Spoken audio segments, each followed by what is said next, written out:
Dear Lord, I just want to thank you for this opportunity to be here and people that came out this morning.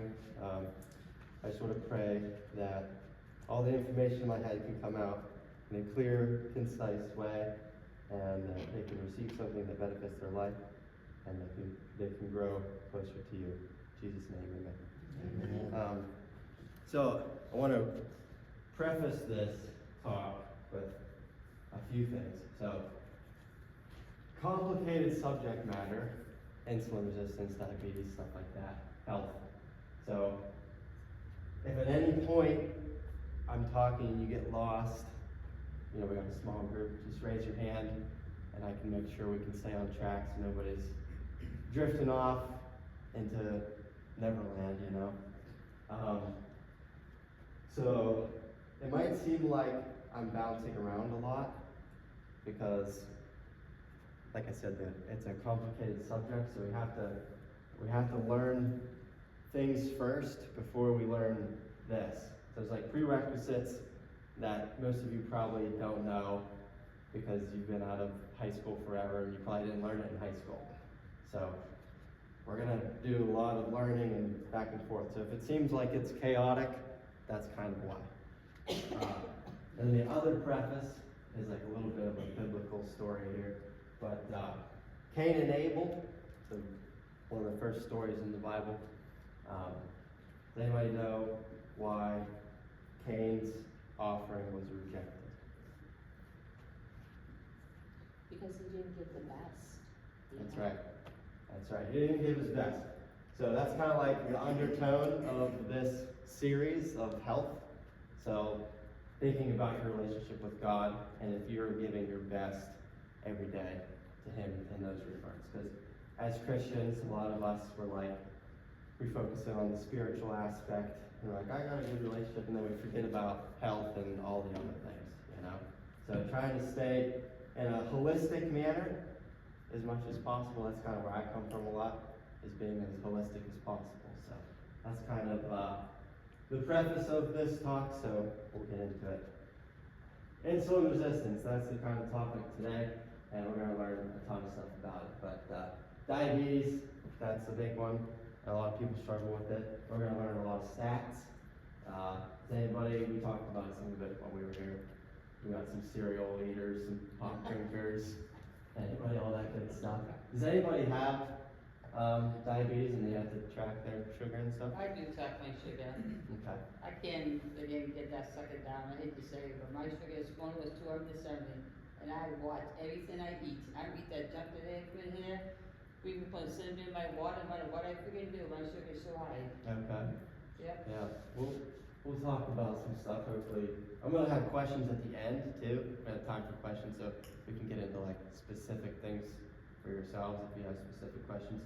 But like I said, throughout the conversation, and like I said, if anybody gets lost, just shoot your hand up and we can try to get back on track. So here's today's roadmap.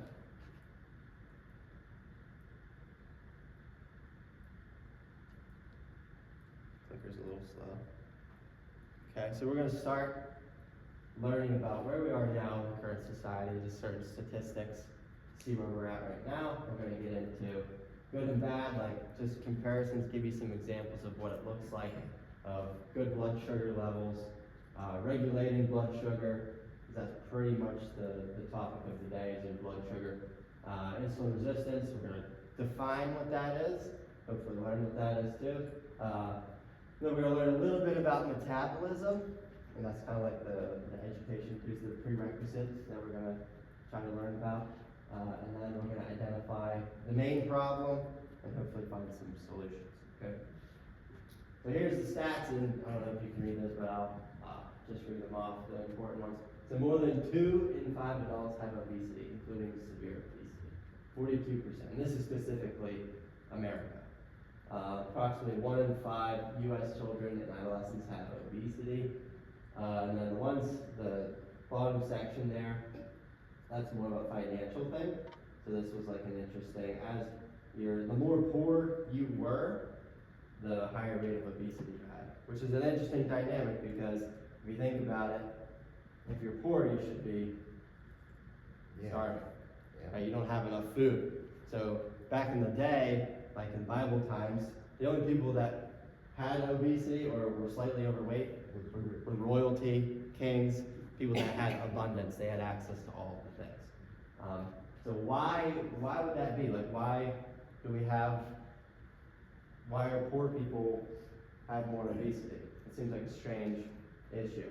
Yeah. So here's the trends. So top is 1960 to 1962. And you can see from the 60s to about current day, it's what? Tripled, quadrupled in the number? And it's not plateauing at all. We're continuing to increase in all of the chronic diseases that are out there: diabetes, heart disease, high blood pressure, high cholesterol, all of these chronic illnesses, chronic inflammation. We're just skyrocketing. We're going upwards. So for some reason, we're not leveling out. So why is that? So we alluded to it earlier about conveniences. Cereal's quick. You don't have to prepare any food. You just grab it, dump it into a bowl, dump the milk in the bowl, and your food is ready in 30 seconds. Okay? Microwaves, they were invented 1946. So quite some time before the 60s, which was that last picture, that last graph. But that was kind of the start of all. We were able to incentivize the quick, easy solutions of how to get our food, at least to get a warm meal.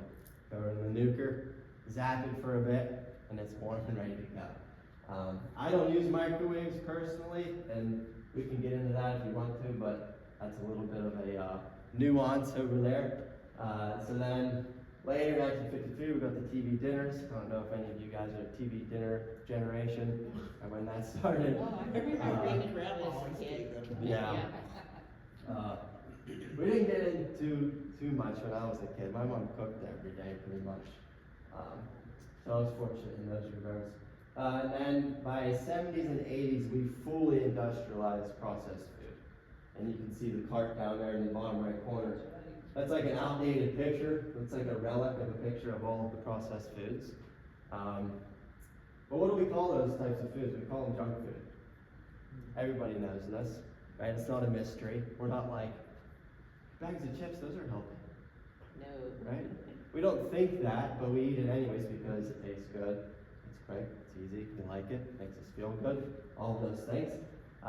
But we know that it's not good. We know that. It's junk food, we know this. So another reason why the uptick in all of these chronic diseases, the obesity, diabetes, all this stuff, is we increased calorie consumption and decreased physical activity at the same time. So if you think about it in regards to everybody's work schedules. So initially, you worked locally. Where you lived, you worked very close by some factory or plant or a farm or lumber mill or something like that. And then we industrialized in the Industrial Revolution. We got cars, so now we can commute to work. So we wake up, we get in our cars, we sit, and then we drive to work, and then we go sit in an office now. And a lot of the times, you're sitting 8 hours a day. We talked about truck drivers earlier. What do they do all day? They sit constantly. So that's kind of what I'm referring to there. So calories went through the roof, and our physical activity went down, way down. The labor industry, well, we invented a new side of labor, which was white collar. It was always just blue collar, and then we got white collar now. So everyone's got an office job. You can work from home. You can work on your laptop. You can do all of these things, and you don't have to actually do any physical movement throughout the day. Like even if you're like a janitor or a cleaner or something where you're physically moving, walking around, moving your body, I mean, that's going to be better than just sitting around all day. So that's kind of one of the many reasons why we're in the situation that we're in currently in society. So there's a guy sitting at the desk all day. And this is kind of happening across the world. The technology has went through the roof. So, this is happening everywhere, not just America. So good and bad. So everybody, I don't usually like to label things good and bad because it's usually like I don't know. Once you get into specifics and individual people, you know, something that could be good for somebody would be bad for another person, or you know, vice versa. So, but this we can say good and bad when it comes to your glucose spike, and that's kind of what this is. So you can see, we'll go to the one on the left. So starting at the bottom there, 2 apples whole. So this lady on Instagram, she tracks her blood sugar, and she's always posting stuff. I forget what her name is, but that's where this came from. So she ate 2 apples, and then tracked her blood sugar. So you can see that it's in the green, and has rolling hills. Rolling hills. There's no big spike. Stays in that green level, that's where we want to be. And it's just kind of, you know, rolling hill. And then if you go up, if you turn the 2 apples into a smoothie, so throw those 2 apples into a blender, blend them up, that changes the digestion process. So it makes it a lot easier to digest. So that makes it more sensitive to your blood sugar. So you can absorb that faster, which then gets into your bloodstream quicker, which then has a bigger spike. And as you go up, now we've got 2 apples juiced. So now we've pretty much eliminated all the fiber and the digestibility of it, and just got it as quick as possible. How can we get this as quick as possible? That's the juice. So you can see how that was a big spike. So you got into the red pretty good there. That was more of a mountain, and then a valley. The one in the middle, you're probably still doing okay. Not probably necessarily a big problem with the smoothie thing, but the juice, now you're going to be chasing that feeling all day long. And then over to the right here, the green and red lines. So green, that's from eating whole foods. So there's broccoli up there, carrots, tomatoes, apples, bananas, eggs. That's ideal. That's going to keep you in those rolling hills all day with your blood sugar regulation.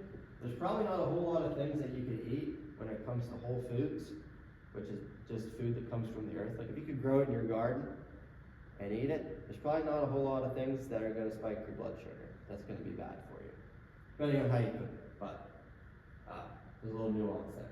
But then over on the right, we have fountain drinks, we have French fries, hot dogs, donuts, sugary stuff, right? They all taste good and they're great. Not saying that you can't ever eat that stuff or consume it or whatever, but we have to be very mindful of when and where. And like I said, now we're talking a roller coaster. The red line, that's a roller coaster, and you're going to be chasing that feeling all day long. And that's not going to be good. So here we go, roller coaster. So you don't want to chase sugar with sugar.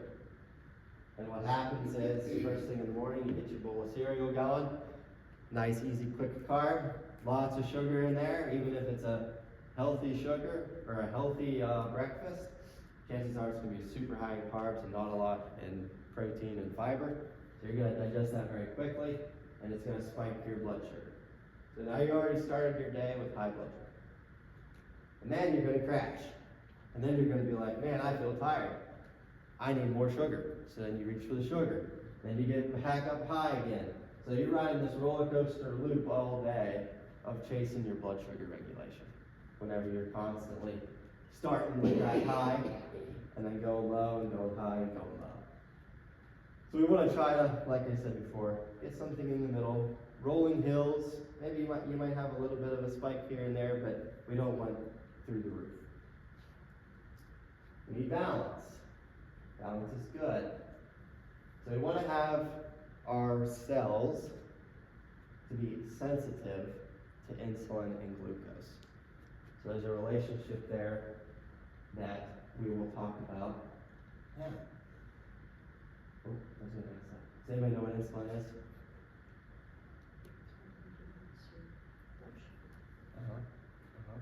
Somebody know like specifically what it would be?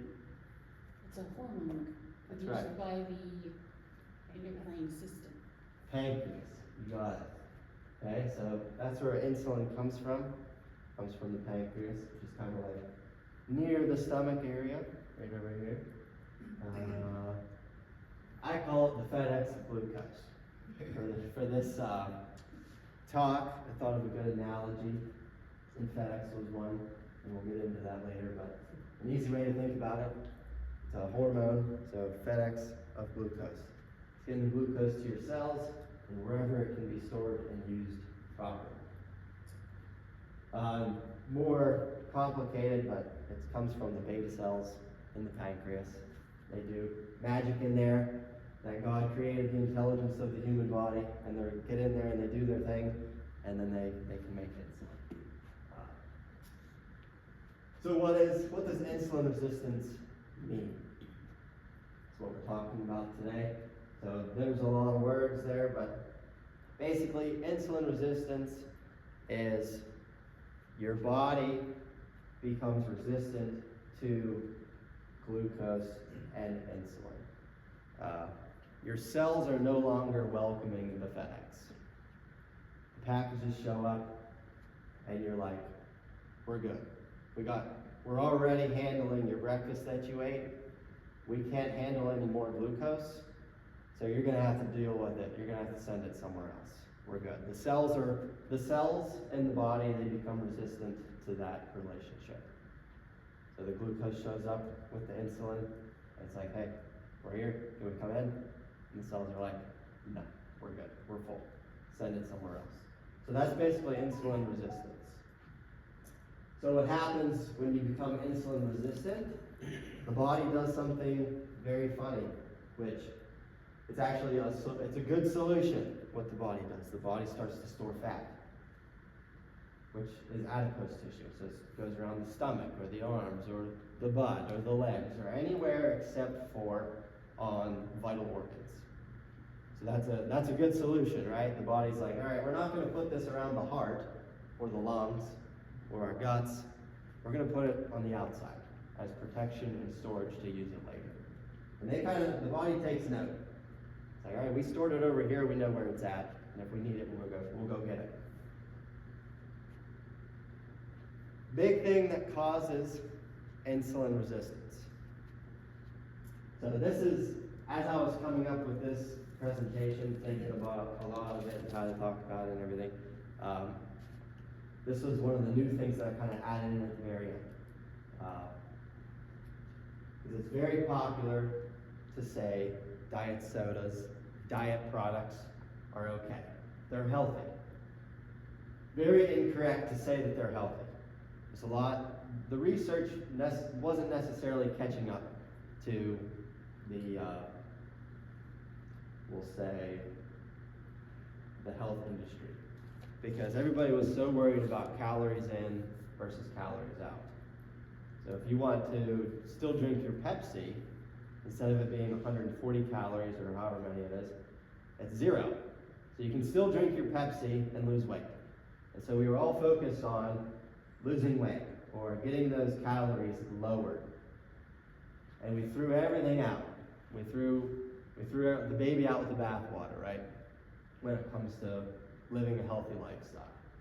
You're like, oh, artificial sweeteners, we don't know what those are, but it's 0 calories. Let's consume it. Let's go for it. Let's give it a try. And now the research is finally catching up, and they're doing research on it. Artificial sweeteners actually make your body produce insulin, even though there's nothing there for the insulin to deliver. There's no sugar, but since it's so sweet, the body thinks your body's basically getting tricked.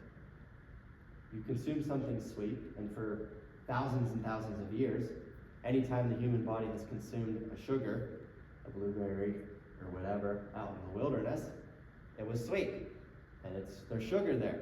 Insulin gets produced, and we send sugar to the cells. But now in the modern world, after industrialization, we have this magical thing that is all of a sudden no glucose.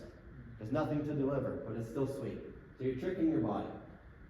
And so the study was effect of artificial sweeteners on insulin resistance among type 2 diabetics.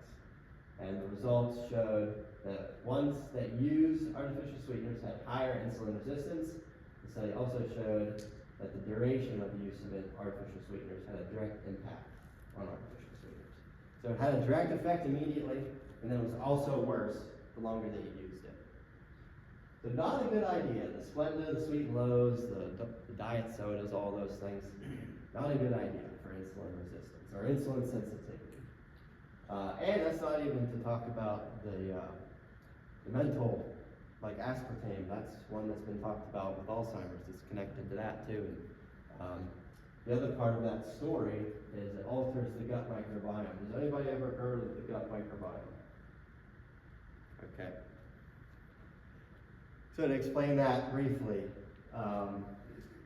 germs, bugs, bacteria, fungi, yeast, all of these things exist in the human body. That's how we were designed. So without the smart bugs that live in our guts, on our skin, our eyeballs, everywhere on your body, we would be very unhealthy. We would be very weak. Our immune systems would be trash.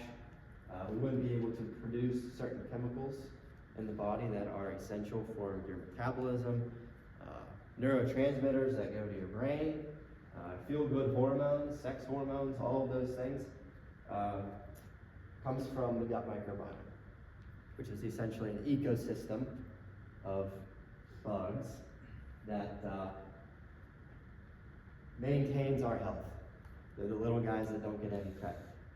So these artificial sweeteners alter the gut microbiome and create like a dysbiosis, which is like a fancy word to say that it's dysfunctional or inflamed, where they're seeing that the artificial sweeteners basically feed the bad bugs and starve the good ones.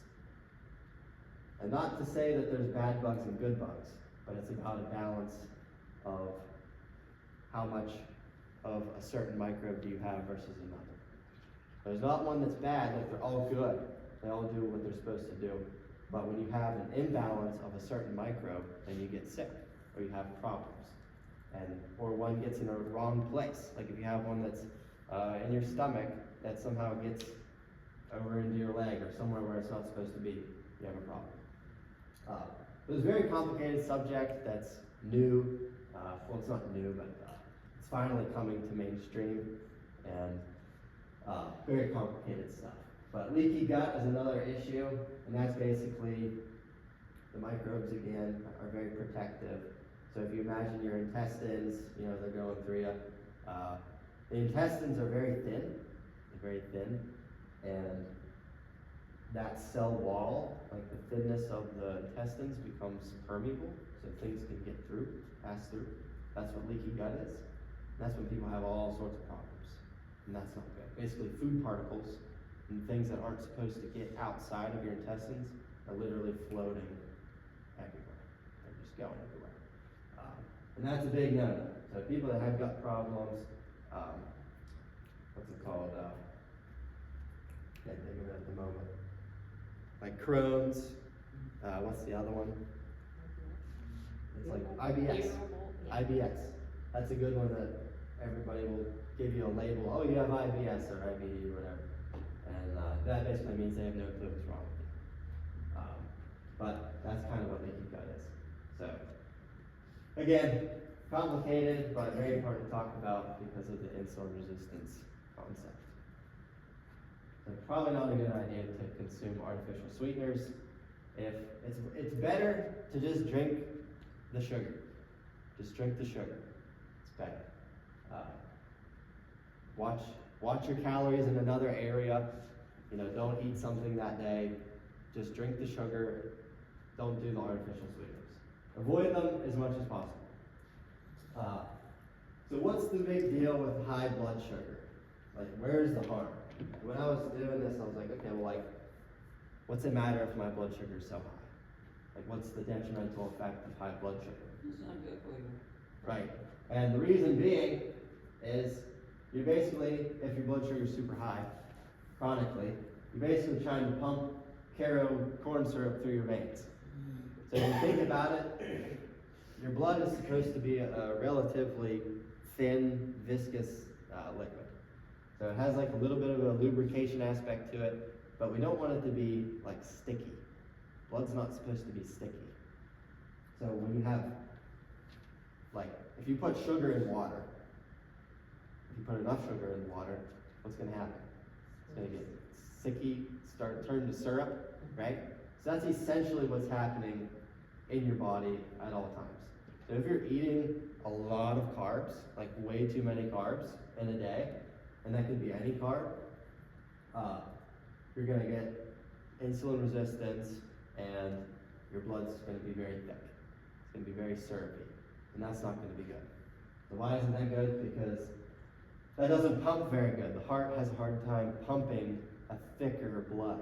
We don't want thick blood. And when it gets to certain organs, like your eyes, I forget the number, I should have looked it up, but your eyes take like an insane amount of blood, like every day, like every hour.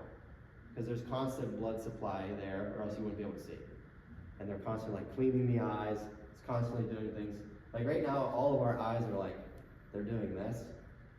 So it's constant movement, and those are muscles in your eyes, and it takes constant blood flow to your eyes. So just an example, that's why a lot of diabetics, their eyes start to go bad, their kidneys hurt, they have kidney problems. Because your kidneys, they filter all of your blood every hour. So every hour, your kidneys are taking all of your blood and they're filtering it constantly. So if you have thick blood, syrupy blood, your kidneys are taking that syrup constantly, and they're trying to get rid of as much as possible. So you're overburdening the kidneys, which isn't good. So you can read all that stuff as well, but you can just think about, if I'm pumping syrup to all the organs in my body and throughout every part of my body, the blood is everywhere, that's probably not a good thing. So here's your symptoms, the list. Good list. Fatigue, that's like the hidden one that people think, oh, I'm just tired today. Well, you probably had a crappy breakfast or a crappy lunch or a crappy dinner that spiked your blood sugar, and now you're super low. So that's one that like people can misconstrue, where it's like, oh, I'm just tired, I didn't sleep well, or whatever. But you could also have an issue with your blood sugar regulation. Could be screwing yourself up. Okay, so insulin resistance leads to and is diabetes or pre-diabetes. So that's like an easy way to think about it. Insulin resistance is kind of like the fancy term. I guess it would be the more medical phrase to use instead of like, I'm a diabetic or whatever. Analogy time, okay? Any beer drinkers here or past alcoholics? I hope nobody is, but analogy for insulin resistance. So when somebody first starts drinking alcohol, they can usually get tipsy or get drunk off one beer. Which is nice because that's a lot cheaper. But then eventually they drink every day, and that one beer turns to 4. Or like a lot of guys that I work with, they're drinking 6 to 8 beers a night, and that's what they do. They go home, they start cracking a cold one, and they wake up the next day, they're totally fine. So their tolerance goes up. When you're consuming alcohol all the time, your tolerance goes up. That's why alcoholics usually takes them a 30-pack of beer to get drunk every day instead of drinking 10. Like if you could be an alcoholic and only ever drink 10 beers a day and feel great, that would be a lot cheaper and a lot better, and people probably wouldn't change their lives because they're not drinking so much beer all the time. But that's not how the body works. We increase that tolerance, that sensitivity to the alcohol, and alcohol is a macronutrient, so the body actually starts to burn alcohol and run off of alcohol. So we use the alcohol, and funny thing about alcohol, a little sidebar here, it's like one of the only substances that we abuse that you can't quit cold turkey or else you'll die. Like everything else you can quit cold turkey, with the exception of some things depending on how horrible your life is. But that's because alcohol becomes part of your metabolic process. So if you're not getting the alcohol that you were consuming every single day, and this is if you're like super alcoholic, you could die. So you have to slowly wean off of the alcohol to get your body to switch back to a metabolic process that is normal. Well, if it helped my blood sugar, maybe I'll start drinking. No, wouldn't be good. No. That would actually be worse because alcohol is carbs, so that's just another form of carbohydrate. That's just an analogy. Just an analogy to get you to think about insulin resistance and like tolerance that happens. Same thing. So if you're consuming a donut, one donut, that's probably fine, right?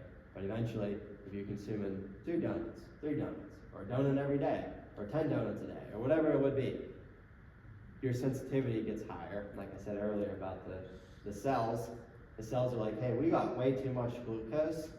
You've been feeding us donuts and Fruity Pebbles and Pepsi all day long. Like, we don't have anywhere to put this sugar anymore. So that the cells in the body becomes resistant to that insulin and glucose relationship. It ships it somewhere else. Then we'll talk about the FedEx analogy next. So this is kind of essentially another analogy or a visual. So your house is your body. Here's your house, here's your body. FedEx is showing up. Hey, I have packages. Does anybody do the Amazon Prime? Get Amazon packages at their house all the time? Okay. I know where I live, there's always an Amazon package on the porch. So FedEx is showing up, you're driving up, it's on delivery, and it's delivering your packages, which, remember, is glucose. So the glucose or the packages show up at your house every day. And over time, that's like, okay, well, I'm getting too many packages, I can't open these packages. So FedEx, you need to like stop delivering these packages.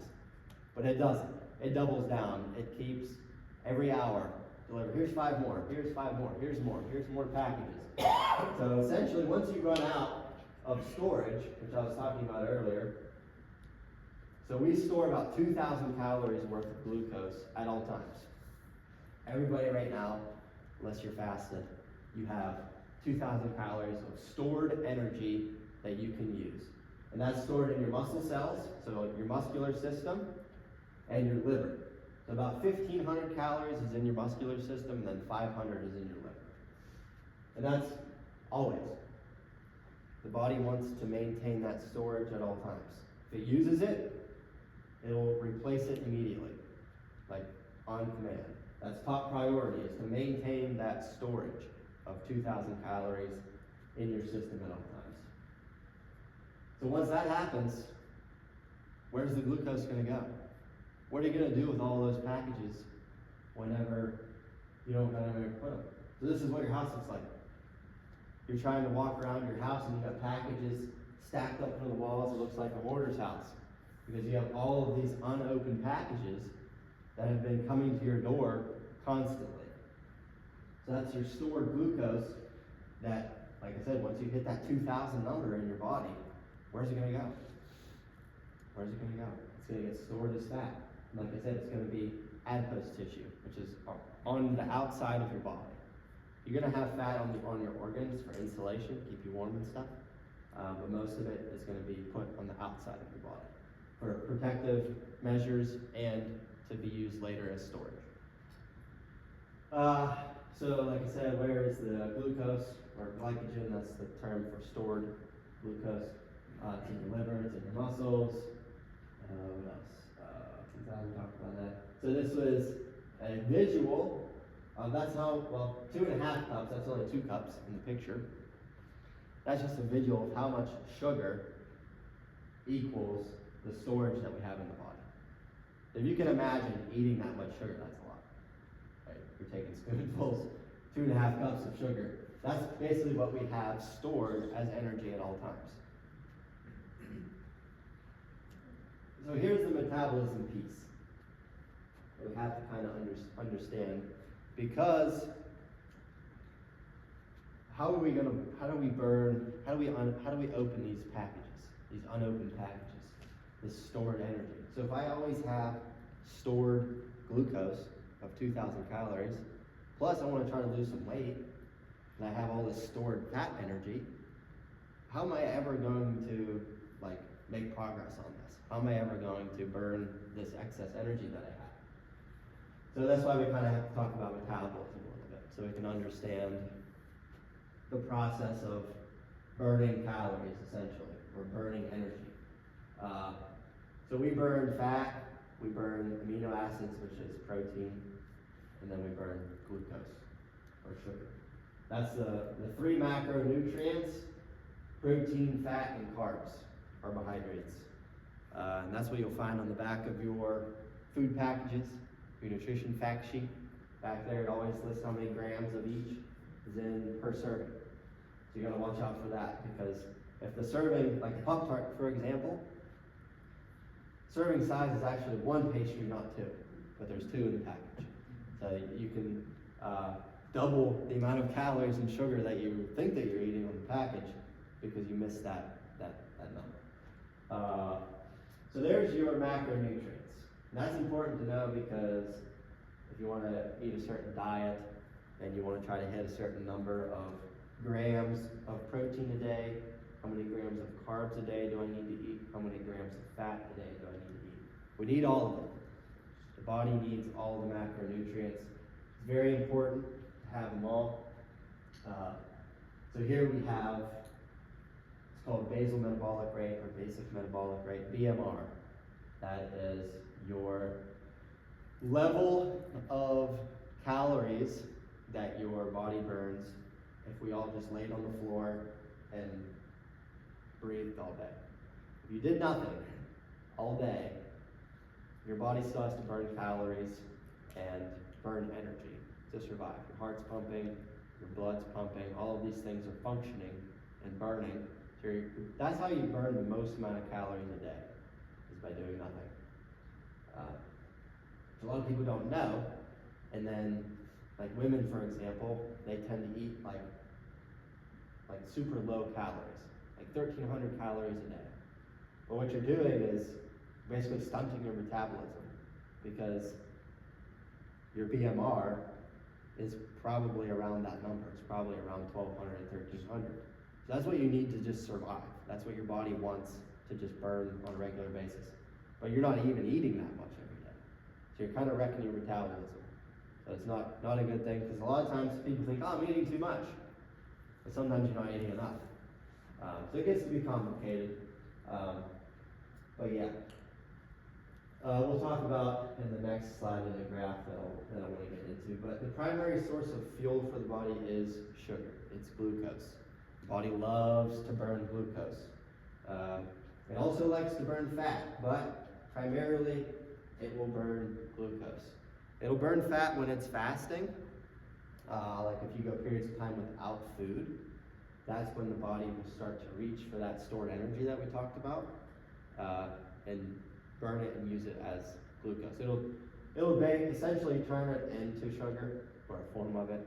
It's a ketone, so they call it. So it takes the fat, turns it into a ketone, and then it can be used as energy. Which you don't really need to know that, but so it's very efficient. That's a very important part of that. So burning protein, like if I just ate steak all the time, which I would love to do, the body doesn't really want to burn protein as energy. It's just really expensive.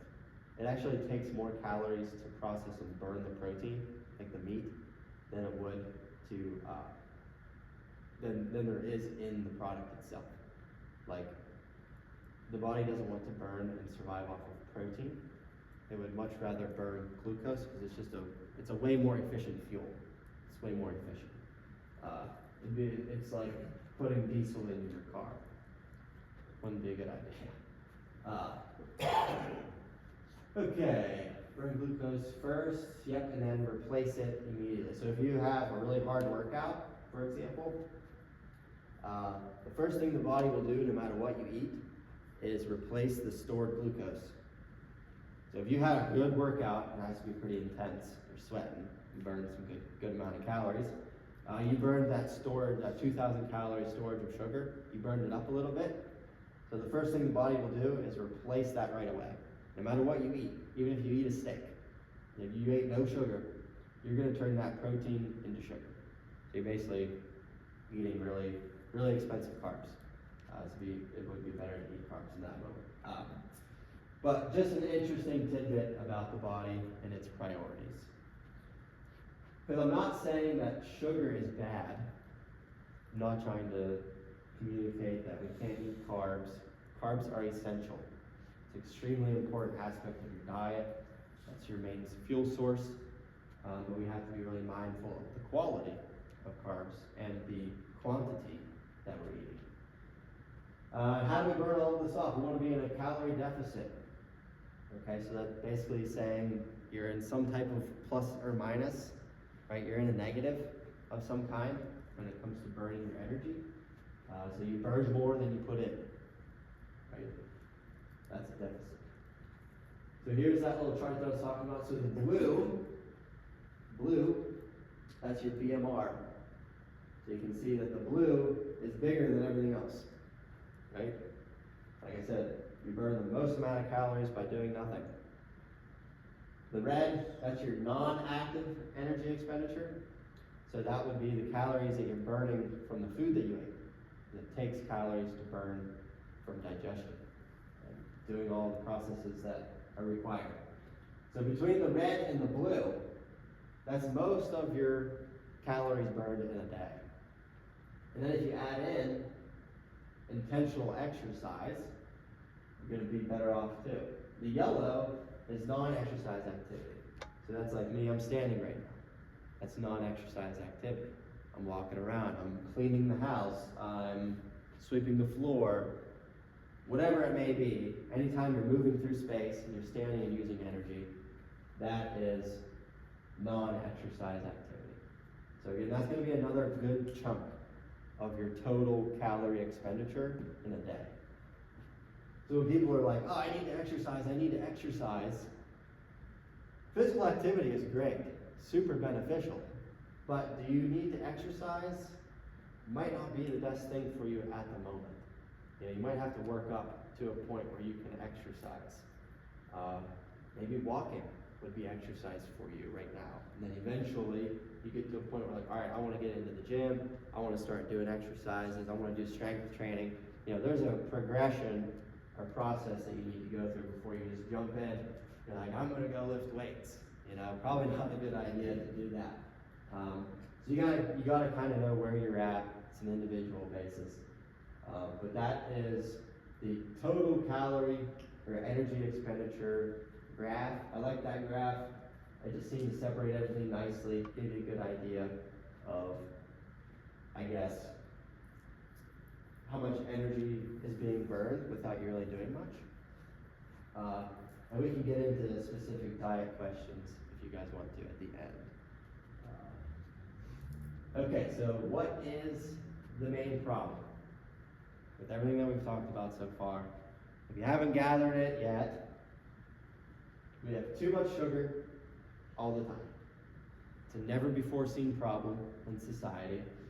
We've never had ultra processed food. Like high fructose corn syrup, for example. It's a known carcinogen.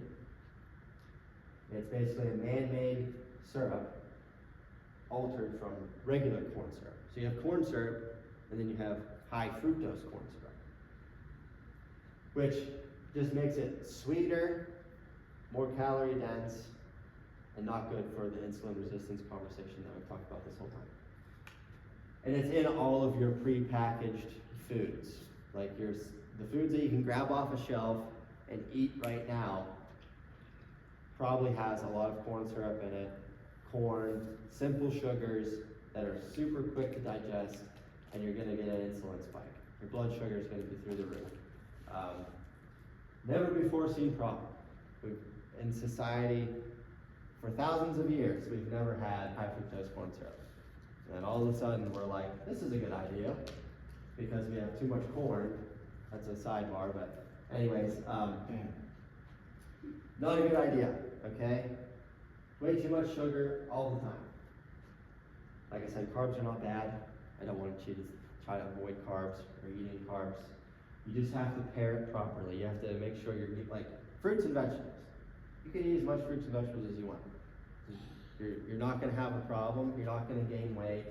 Like, I doubt you could eat enough fruit and vegetables to be a problem, because they're so, like, the calories in them aren't very high. They're nutrient dense, but they're not calorie dense. But the ultra processed food is the other way. Ultra processed food is calorie dense, but nutrient deficient. So you're basically getting nothing. There's no benefits in the quick, easy foods other than you're getting sugar. You're getting that hit. You're getting a simple source of energy. You're not getting the B vitamins that are naturally in oats or pastas. Not the enriched kind either. You're not getting all the vitamins and minerals like vitamin C, A, D, all of them. You're not getting that stuff. A lot of them is fortified, and fortified is not the same as natural source, which I don't want to get into that, but carbs are not bad. Highly processed addictive foods are unhealthy and full of sugar. Like I said at the beginning, we know this. We know the things that we eat are good or bad, right? Like, within you, you know, okay, I probably shouldn't eat this, but I'm going to anyways. I do it all the time. Cupcakes, ice cream, I eat ice cream every week. Like, I'm not gonna stop eating ice cream. Like, I like it, but I only do it like once a week. So I think that's fine. I live like an 80-20 rule. 80% of the time, I'm on it. I'm eating high quality food, I'm on a good regimen. 20% of the time, basically do whatever I want. If I wanna eat the ice cream, I'll eat the ice cream. If I wanna have a bag of chips on my way home from work, stop at Sheets, I want this, I'm gonna do it. 80-20. If you can do that, because some people can't, so it depends. But so if you're doing this, if this is your problem, if you're eating too much sugar all the time, you are going to become insulin resistant. Which hopefully by now you understand why that's not a good thing. We want to be insulin sensitive. When glucose shows up at your door, we want to say, hey, we got room for you. Come on in. Like, we got plenty of space. We don't want that, oh yeah, sorry, we got to go somewhere else. We don't need you, we got too much. That's insulin resistance, okay? We want to be sensitive. And your mission basically becomes storing fat, storing energy, constantly.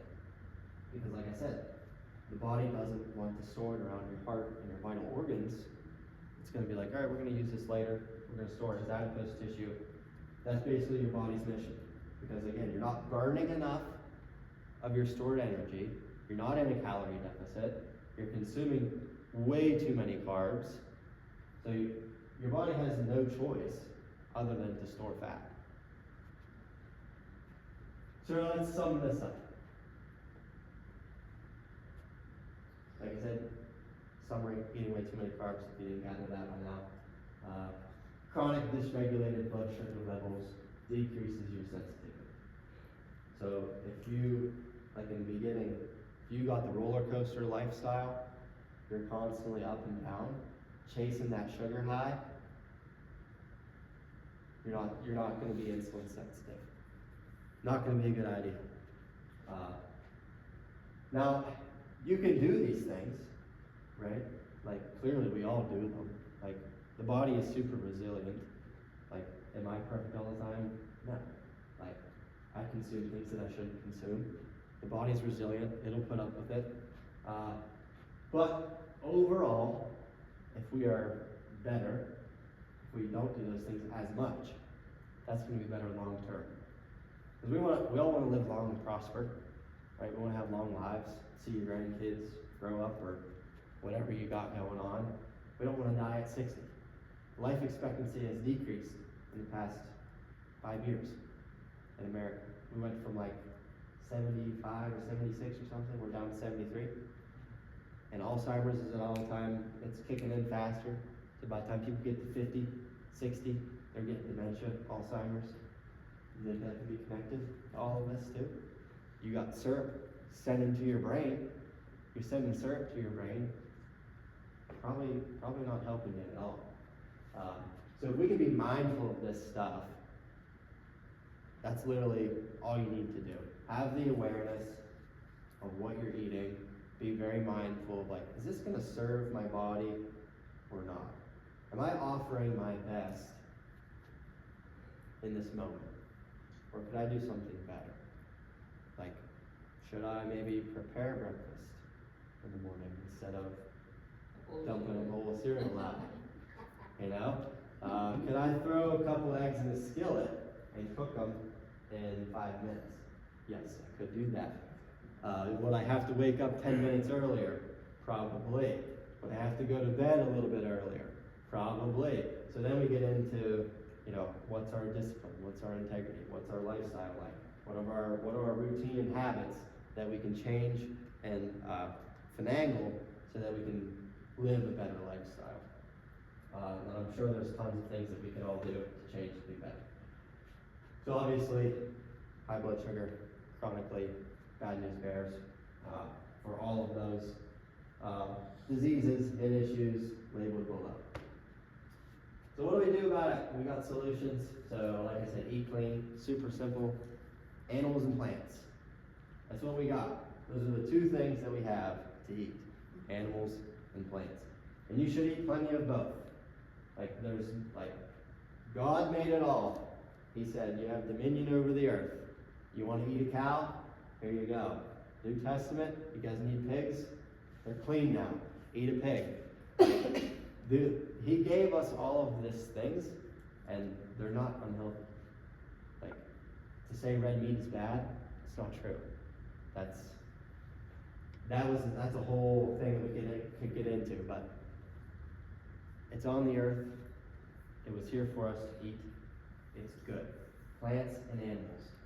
Like I said, you could eat as much plants and animals as you want, and you would probably be okay. You probably wouldn't be able to eat too much, because it's like the quantity of food is like this much. It's like a whole plate to get like 600 calories.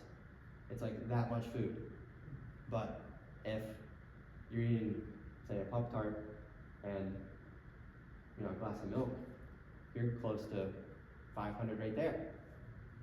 Would you rather eat 2 Pop-Tarts and a glass of milk, or would you rather have a heaping plate of food that's going to equal the same amount of calories? I would rather have the heaping plate of food. Now it depends on how you cook it and, you know, everything like that. If you're heavy-handed on the oils, you know, you're going to get a little extra calories there. So with the blood sugar conversation, like, how do we regulate? How do we regulate? What do we do? You want to make sure that there's fiber in the products that you're eating. Fruit naturally has fiber. Vegetables naturally have fiber.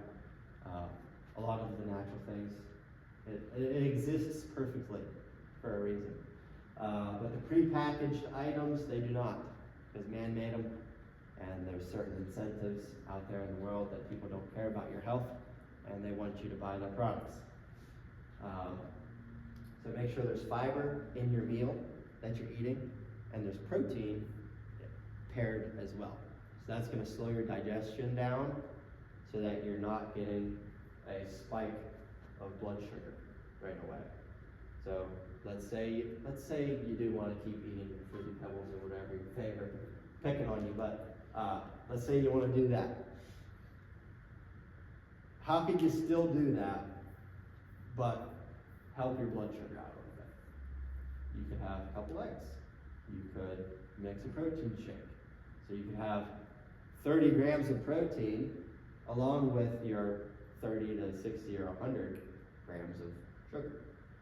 That's going to help slow the digestion process down so that you're not getting as much of a spike.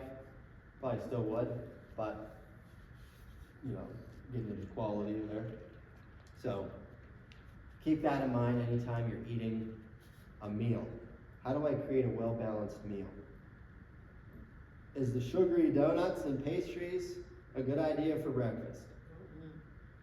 No, we all know this, but for some reason that's like ingrained in society. Like first thing in the morning, we eat donuts. Like that's what we're gonna do. We're gonna get donuts at work, free donuts at work, right? We start our day, like, you know, like not a good idea. So if you want to eat a donut, make sure you have some fiber and some protein with the donut. You can still indulge. I'm not saying that we can't indulge and do that type of stuff, but we have to be smart. We need to know these things. If we know these things, we're going to live a healthier lifestyle, and we're going to feel a lot better too. When you regulate your blood sugar, you're going to feel so much better. You're going to be like, wow, I never knew that I was roller coastering all day long. I never knew that I was doing that. So keep that in mind.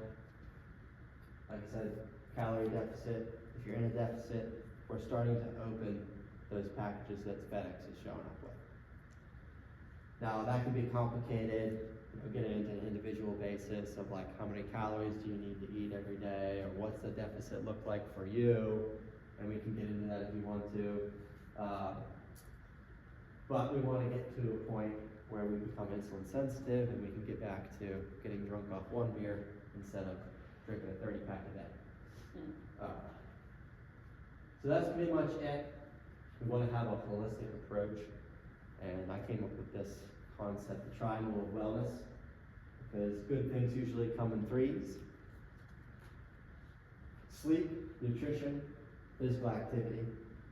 That is the pinnacle of how to maintain a healthy body.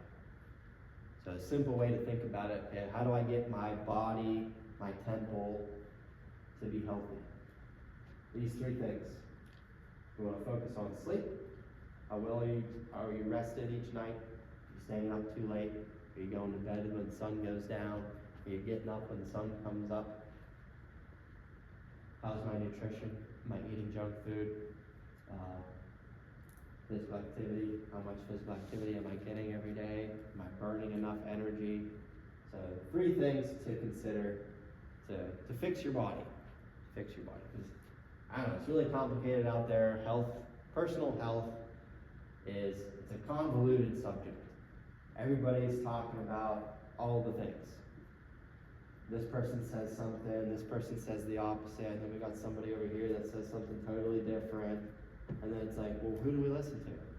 That doctor says don't eat bread, but this guy says that bread's fine. Or like, you know, the information out there is really confusing. So that's kind of why I wanted to do this in the first place, is to just kind of, set the tone, get us back to a basis where we're not throwing the baby out with the bathwater and we're going over here on this side like, oh, I'm gonna do carnivore. I can only eat meat now, or I'm a vegan. I can't do any of that stuff. Like, we want to find balance. We want to come to a place where we're good. We can eat whatever we want pretty much, and we're healthy, without worrying about all of the nuances and strange subjects and opinions that people have and all this stuff. So next week we're going to talk more about nutrition, specifically like what that would be, kind of like defining foods and what's, like you said about your list, like a list of good foods to eat, getting into the plants and animals categories, breaking those down a little bit, talking about eat the rainbow, that type of stuff. Questions? Anybody have specific questions? I have 2. Go for it. Can you reset your body to where it's ready to be? Yes. Yep. I'm a firm believer, and a lot of people are as well, that God created an intelligent design. We are able to heal pretty much anything. If you give the body what it needs, the rest, the recovery, the nutrients, the body will do what it needs to do. Why, I don't know if you explained this to me or not, but why I keep good track on my sugar levels. Let's say I had level of 97 at night right before I go to bed. Yeah, which is great. Get up in the morning, it might be 1:30. Why? Is it your body that's too low for your body and it's trying to bring, at this time, it's trying to bring. Do you know your HB1C or whatever it's called? Do you know where that number is? It's around, it's 7 or a little below. Okay, so you would want it to be down by like 5 or below.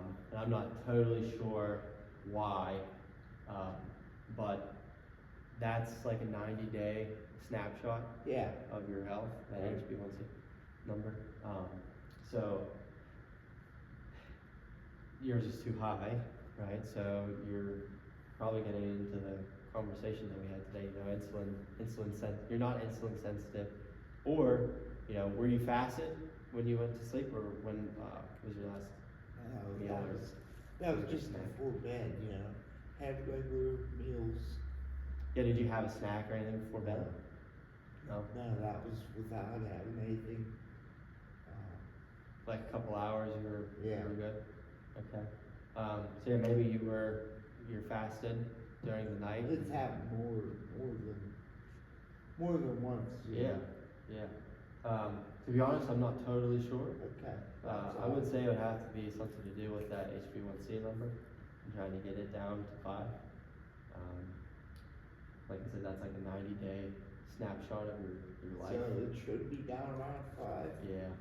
Ideally, Yeah. they always give a range. Well, I can remember the doctor telling me when I had down around 6. He said that's too low. He said you need to be up around 7. Yeah, I don't know. So I'm just saying what he told me. Yeah. Not everybody is ready. Yeah, there's a lot of conflicting information, so it depends on where you get it. But the people that I follow and talk to and learn from, they think that's the lower the better usually. And it would be different. I think it's different for men and women too. That's different. Yeah.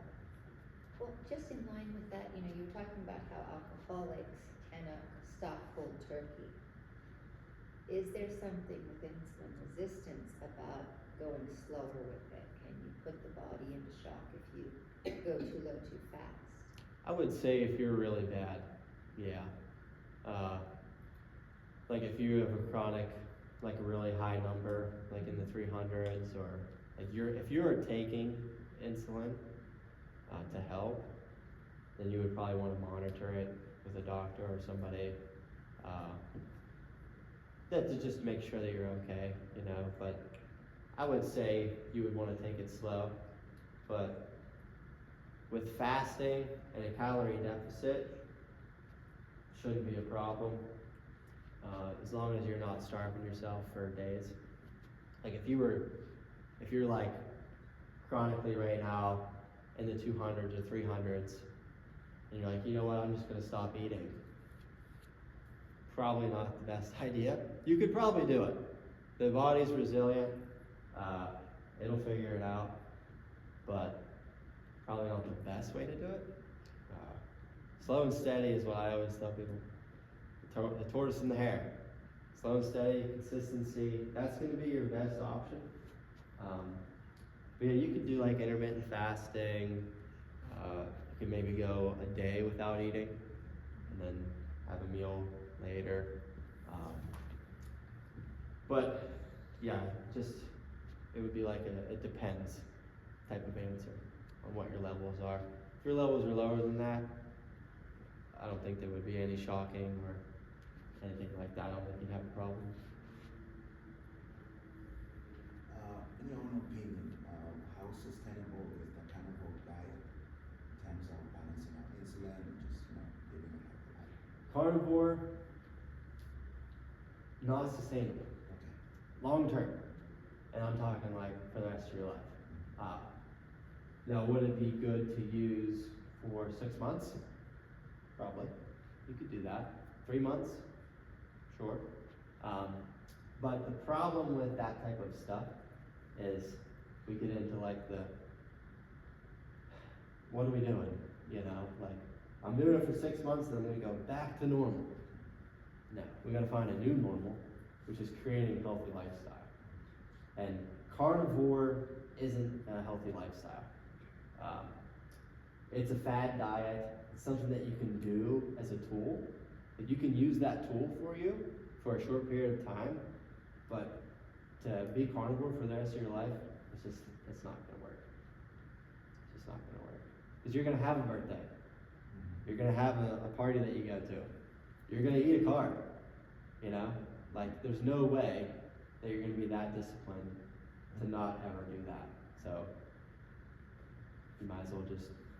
So how would you structure it if you had to recommend like coming back to something? If somebody really wanted to do carnivore,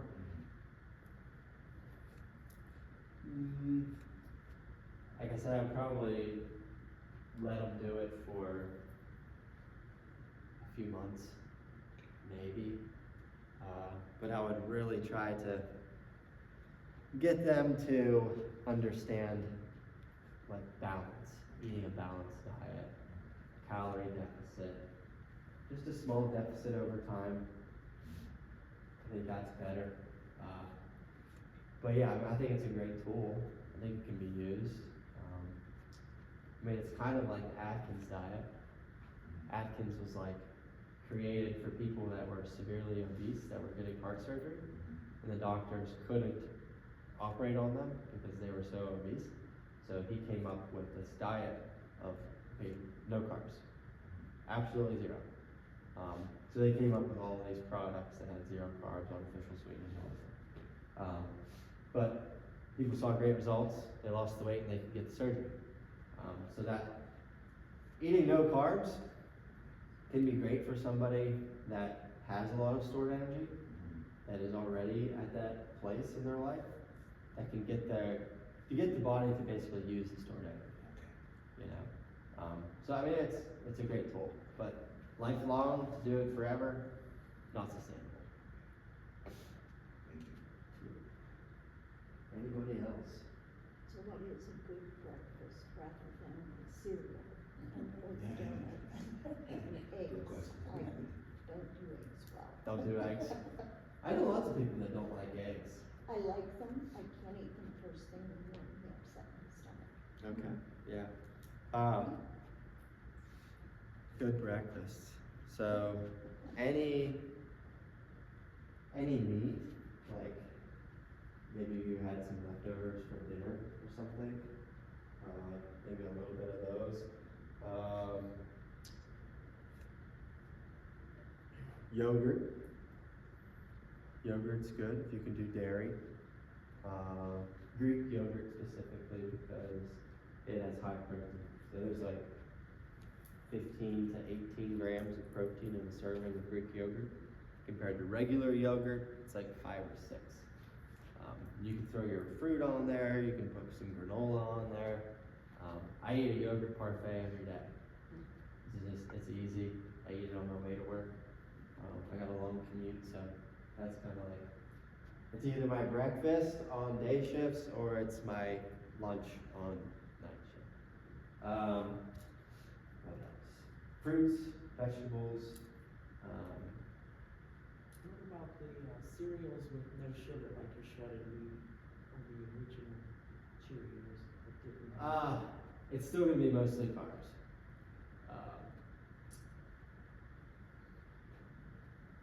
Like I said, ideally you would want to have because like the shredded wheat, I think there's only like 4 to 5 grams of fiber in a serving. And you know, if you're eating that all the time, you're probably not eating a serving, probably even more than a serving. So you got to figure out a way to get some more fiber in there, because your milk has a little bit of protein in there, and depending on what kind you drink, skim or 2% or whole. What about almond? It's okay. Well, that's what I drink, I Yeah. like it. Uh, Oh, well, whatever. there's good and bad almond milk. Well, some of them are sugars, and I don't like that sweet, Yeah. yeah. Like there's certain products that, like my wife drinks that stuff, and we get one it's pretty much just almonds, salt, and water. That would be mine. It's pretty much it. That would be mine. Yeah. So it's not bad. Which, you know, like milk does have sugar in it too, so maybe the almond milk would be better to keep that sugar lower.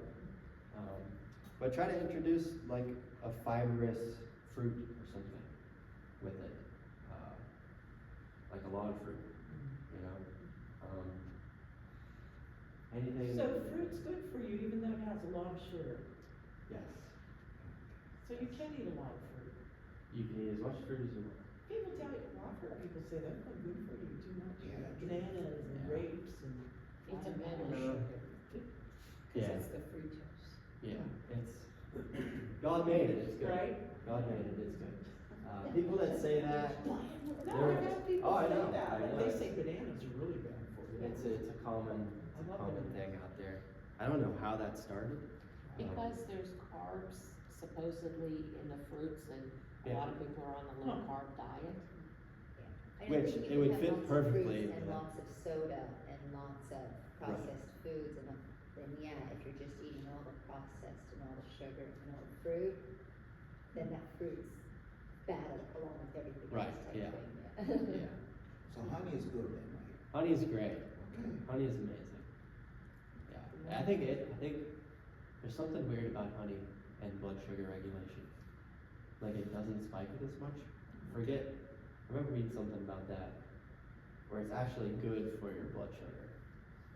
I forget why, but the bee vomit is good for you. I've made it. That's right. That's a good one. Yeah. Leave out, that's good. So, Yeah.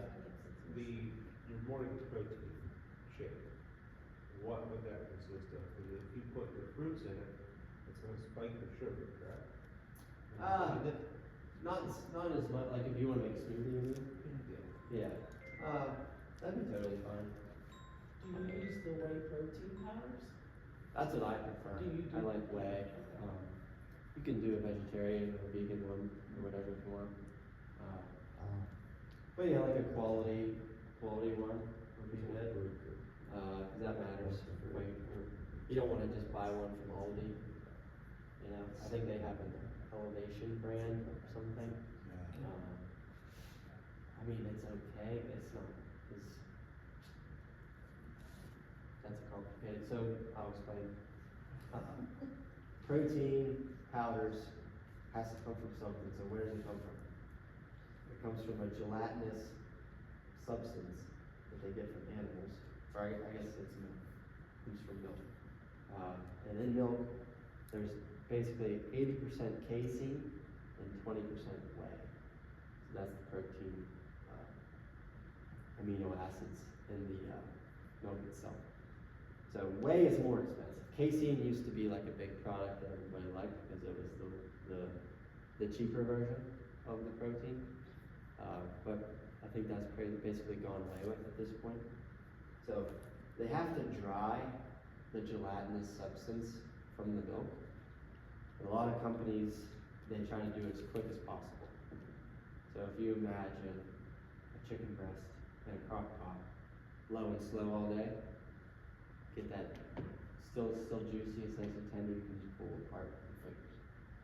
Now you take that chicken breast and you throw it on a grill at 500, close the lid, walk away, come back, it's black and dry as a popcorn fart. Like, that's kind of most of the protein powder products out there, is they use that super quick, high temperature processed protein, because it's cheaper. It's not as much time, which denatures the chicken breast, right? Which one would you rather eat? The low and slow one, or the one that got burnt to a crisp? Now, it's not gonna be detrimental or anything, it's just a matter of, are you getting the most for the amount of money that you're spending on the product? So you wanna get something kinda middle of the road quality. Like the highest quality, you're probably just paying for a brand name. Lowest quality, you're wasting your money. Middle of the road, you're doing good. I think at Walmart they have Gold Standard Whey. That's the one that I would probably lean towards compared to the rest of them. I haven't looked for a while, but I think that's the one that they have there. But I think, what do we use? ProMix. ProMix is a brand that me and my wife use, and it's super clean. It doesn't have any artificial sweeteners or anything. That's the other thing to get into with the supplements. They're very unregulated, so they can put whatever they want in there pretty much. So you're getting a lot of fillers, gums, dyes, sweeteners, all that kind of stuff. Because it doesn't taste very good. They have to make it taste good. So yeah, if you're making a protein shake or a smoothie, totally fine, you're not gonna have an issue with your blood sugar. As long as the protein powder has like 20 grams of protein per scoop, or per serving, or whatever it would be. That's usually a good number. 20 grams in a meal or a snack, or as long as your macros are kind of balanced, right? Like if you have 35 grams of carbs, 5 grams of protein, 2 grams of fat, your carbs are way out of balance compared to your other macros. So you want to try to get those to be a little more balanced, help the digestion. Think about slowing your digestion down to where you're not getting bombarded with sugar right away. Your body has to slow down. It's got to digest the fiber. Because there's a couple different types of fiber, soluble, insoluble, which basically is undigestible. So your body spends a lot of time on it, slows you way down. Protein slows you way down, so you're not getting all the sugar at once. But yeah, don't focus too much on like fruits being sugary, because they have fiber in them. Like if you eat a handful of blueberries compared to a handful of Cheerios,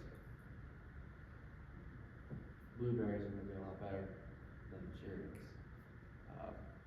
for a lot of different reasons. But yeah, there's that. Anything else? How much protein a day should you eat? Good question. So this good general blanket recommendation is your ideal body weight in grams. So let's say you are 5'7", and you're a female. I don't know, what's a 5'7" female supposed to weigh? 150, 165, I don't know, something like that. So that's your ideal body weight, but you're not even close to that. You might be in the 200s, you're in the 180s, whatever. You want to eat 150 grams of protein a day, not your current body weight. So whatever your goal body weight is, like I think I should be 120 pounds for how tall I am, or that's what I used to look like in high school, right? I was 120 pounds. That's a good number to shoot for.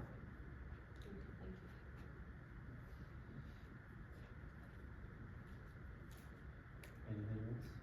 Any other topics anybody's concerned with, or nutrition specific? Anything? You just come cook for all. Yeah. You can pay me and I'll do that. I used to do that.